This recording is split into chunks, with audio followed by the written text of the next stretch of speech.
So my oldest daughter finally discovered the Twilight Zone, which has been very cool for me. I notice a lot of times on the internet, on videos like this, videos start with the person talking. They'll sort of gush about how big a fan they are. And I can't honestly do that for the Twilight Zone. I like the Twilight Zone. I've liked the Twilight Zone, I'd say, for about the past around 25 years. I was around 12 or 13 when I started watching the show. But I'm not like obsessed with it. And a lot of the stuff that I've memorized from the Twilight Zone, that wasn't done like obsessively. I just really enjoyed a certain few episodes that I've watched over and over. But I do like that my daughter's gotten into it, mainly because that's sort of a bonding thing that we can do. I get to watch the Twilight Zone over again, and she gets to experience it for the first time, right around the same age that I did, actually, since she's going to be turning 12 soon. So I first came across the Twilight Zone. It wasn't the one you're probably thinking of. The black and white series from the 60s. A lot of people don't remember this or never knew it in the first place, but there was a revival of the Twilight Zone in the 80s. It was done in full color. From what I understand, it was done with leftover Twilight Zone scripts from the 60s that were modified for an 80s audience. I don't know if that's actually the case. That was something I heard.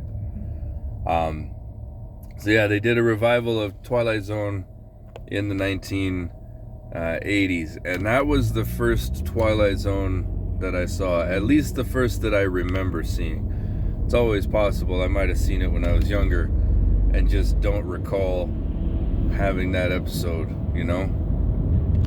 The episode I saw was a writer, and he's like obsessed with Shakespeare, and he has a magic typewriter or something like that. It's been a while, so I'm sort of vaguely trying to coast through this memory. But yeah, he's got this magic typewriter, and it's able to bring Shakespeare to the modern world, and he like forces Shakespeare to write new plays that he can take credit for.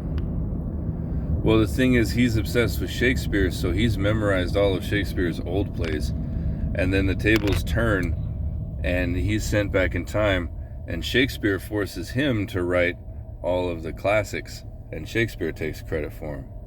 It's an interesting idea. That's the first one I remember. And then immediately after that, I know when I was 13 years old, because I taped it, there was the Twilight Zone movie, which also came from the 80s. That was an interesting production. A guy died from a helicopter. That's probably one of the most famous things about it. But John Lithgow's in it. I believe Albert Brooks is in it. I think. I'm not sure.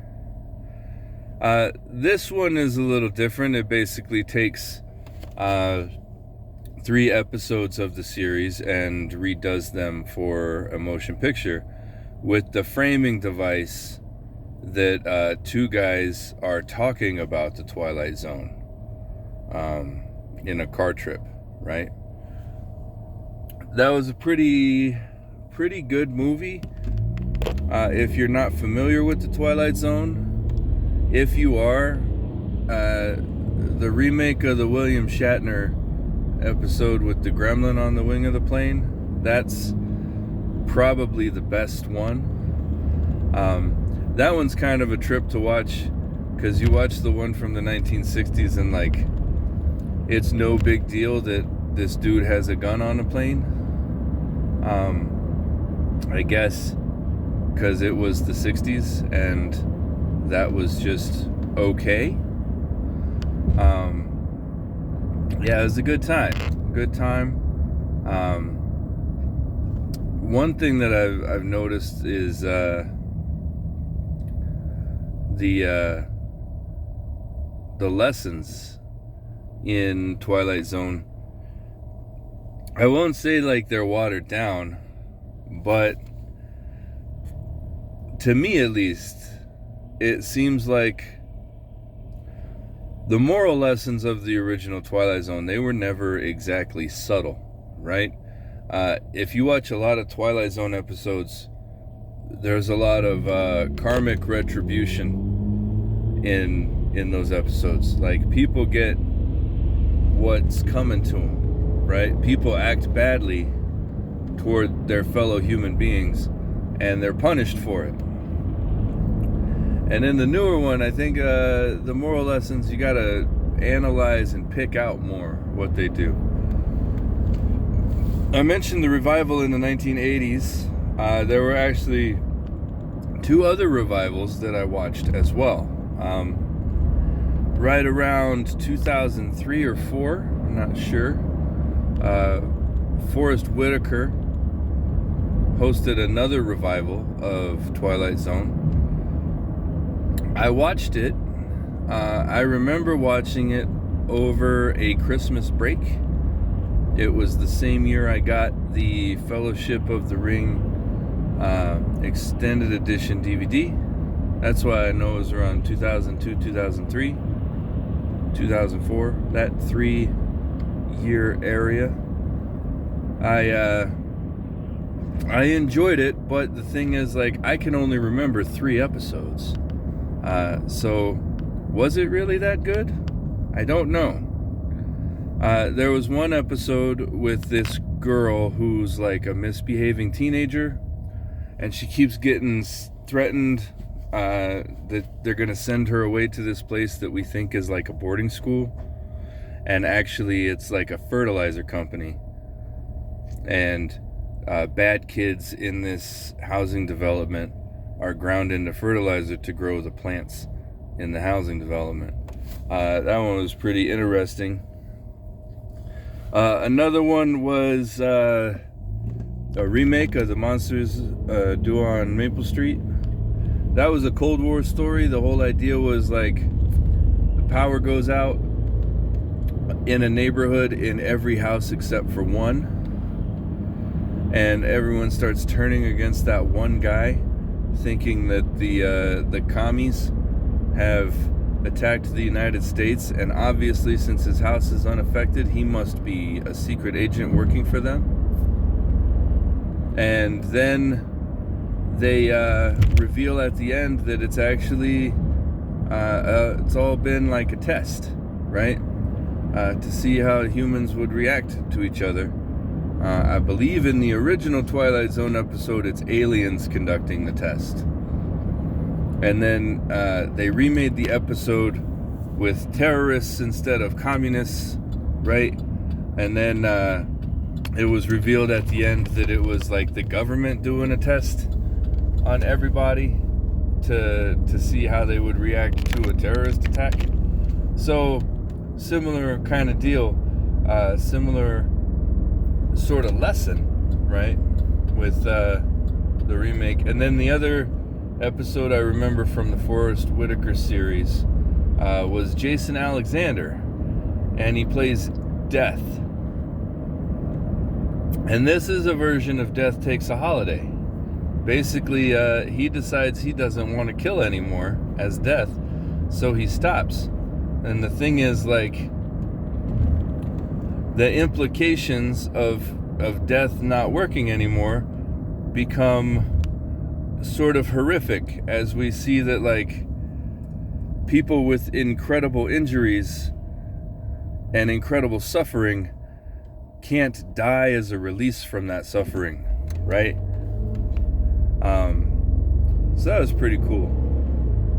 And then they have the newest revival, which I don't think is still going. As far as I know, they got like 2 seasons, and that is the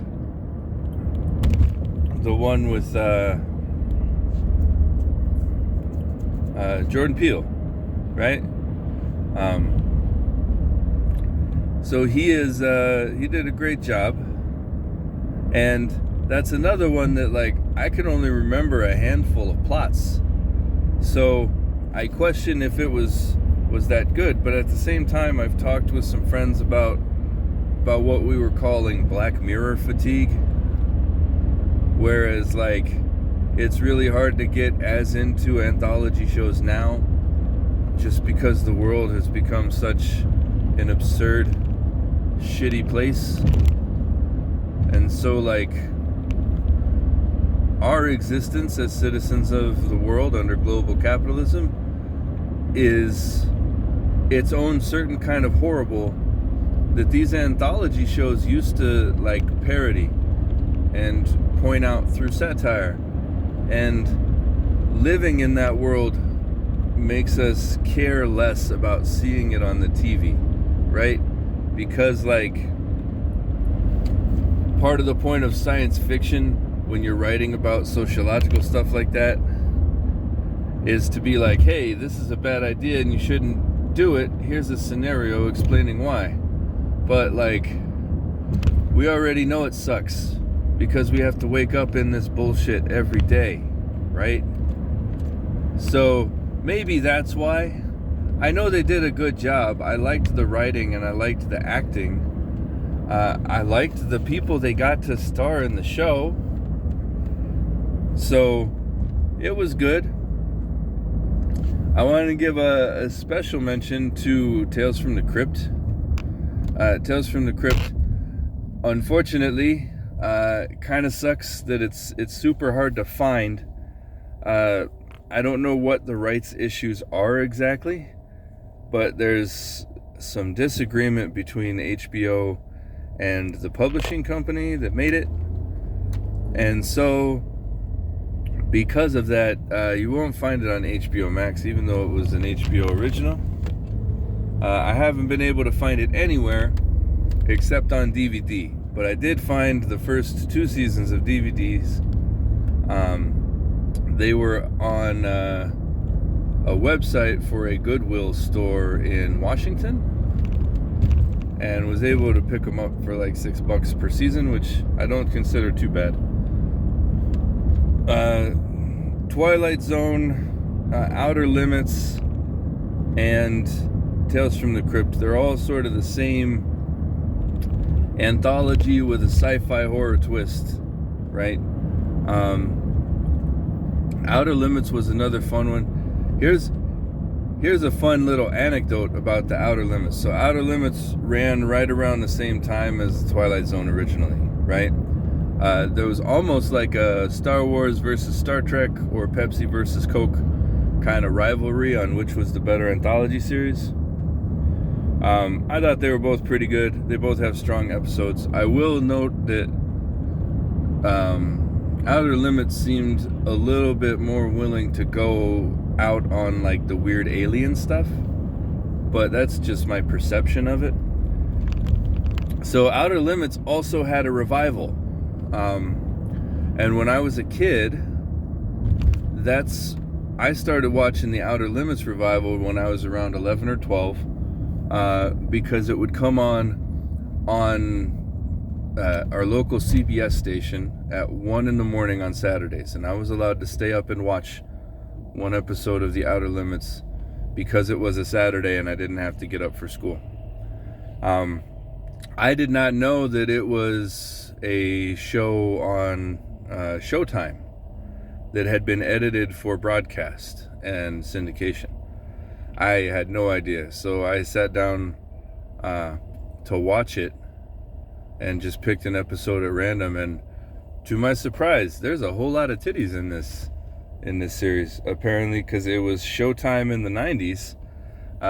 They made sure there was cussing and nudity for people. That was fun. I was also really encouraging my young children to watch this show, and I'm not necessarily a prude by any means, but it wasn't as sanitized as the version I had seen. I'll put it that way. It was still good though. So anyway, that's it's me talking about the Twilight Zone. I really like the Twilight Zone. I'm not a super fan by any means, but I do enjoy it. A few mentions, I guess. The motion picture is pretty fun. I don't know if there was a series of them or not, but Stacy Keach, he hosted / narrated some audio plays of the Twilight Zone. They were pretty good. Sort of like a radio drama type thing. I don't know the entirety of the production on that. Really, I don't know anything about the production. These CDs were given to my mother-in-law. She was a nurse, and they were a promotional material for some kind of medical device. It was related to diabetes. I don't know exactly what it was, because no one saved any of the documentation or paperwork for it. We just had the CDs themselves. But they're pretty good. Stacy Keach always does a great job in just about everything he does. Stacy Keach is great. Anyway, go ahead and like, share, subscribe. Do you have a favorite episode of the Twilight Zone? I'd like to know. Go ahead and tell me. If you don't have a favorite episode of the Twilight Zone, maybe you have a favorite anthology series. Maybe you think all of this is stupid. You can tell me any of that stuff in the comments below. And you can also like, share, subscribe, and hit that bell notification icon. That way, when I put out a new video, since it's so sporadic and you never know, it'll tell you. The internet will. I think you get like an email or something, or maybe a push notification on your phone if you have a YouTube app. Anyway, if you want to support me monetarily, you can do so via Patreon. We have a Patreon page set up now. There are some neat exclusives. There's also some pretty dumb exclusives, to be fairly honest with you. One of the things about starting up a Patreon that a lot of people don't consider is that you don't have money to make the content. So you got to do it like as a hobby until people pay you. And so, I mean, more exclusives would probably come in the future. Anyway, that's a digression and not what we're talking about. Thank you guys sincerely from the bottom of my heart. If you want to support me non-monetarily, tell your friends, share my videos, let everybody know that I'm making stuff and that it's stuff that you like. All right, I gotta go to work. The sun's in my eyes, so I'll see you guys later. Bye.